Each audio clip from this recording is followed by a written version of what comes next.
What touched me most in our BEC course is the emphasis of dignity of each and every person. BEC showed me that the church is not just the church of the rich, neither the church of the poor, but it is the church of all. Therefore, BEC has the emphasis on equality. No one is above someone and no one is below, lifting up the person above.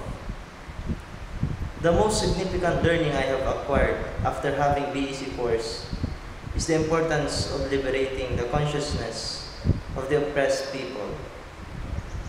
We have a saying in Filipino, walang taong maluloko kung walang taong magpapaloko.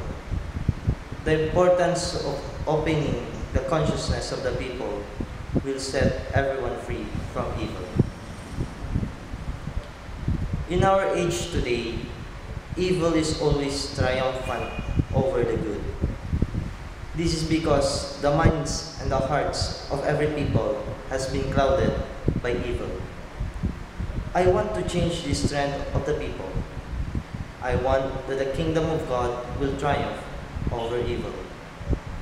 This is what challenges me to implement the liberating BEC in our parish, because what I have stated above is the reality that is happening even in our parish.